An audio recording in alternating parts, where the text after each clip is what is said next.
How long has the school been a sports We've been college? a sports college for 6 years, and we're into our second period of designation. And has it made a huge difference to the participation in sport? I think it's broadened the opportunities for the children, especially the gifted and talented children who we can support now through the Junior Athletic Education Programme.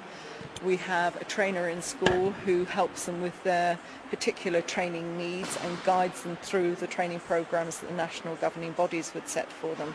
And if anybody needs any particular help, we can try and provide that, whether it's dietary information, just coping with their schoolwork and being an elite athlete, really.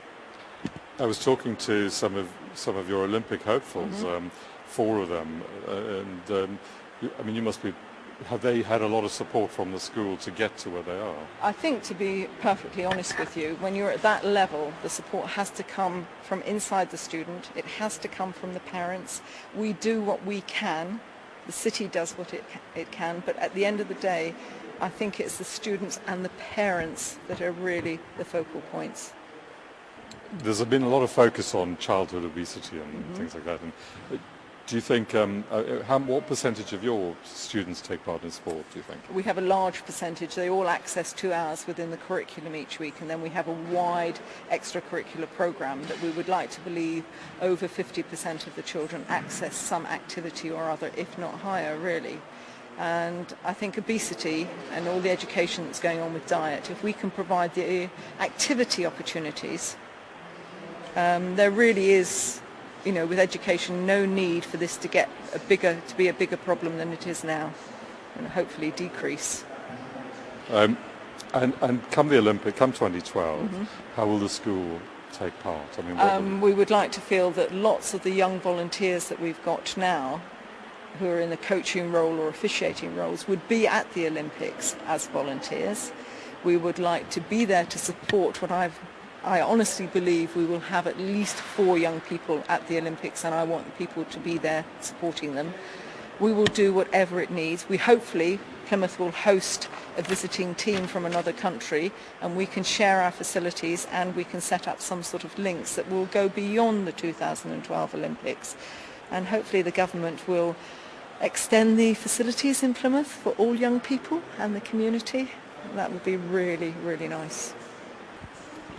What, if there was one thing you could wave a magic wand and get, what would it be? For us here at school, or for the city of Plymouth? An absolutely superb indoor stadium where we didn't have to rely on the weather of the southwest. Look at it outside now. I think that's where we should be going as a country. We need to acknowledge that our weather is not good, and we need to build indoor facilities. That David Beckham Centre for football, our kiddies should be playing football inside. They should be playing most of their sport inside. I know some people will talk about not toughening them up, but just to get them up and interested and make it a really pleasant environment for them. That's what I would wish.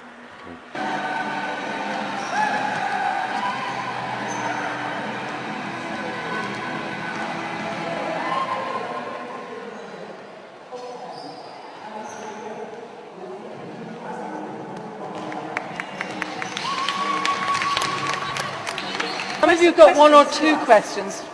London will benefit enormously from the 2012 developments.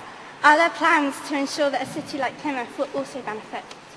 Oh, there certainly are, and that's what we mean when we talk about the UK's games in London in 2012, and that they are games for the whole country. Winning gold at the Olympics and finding out that London was awarded the 2012 games, which was better for you?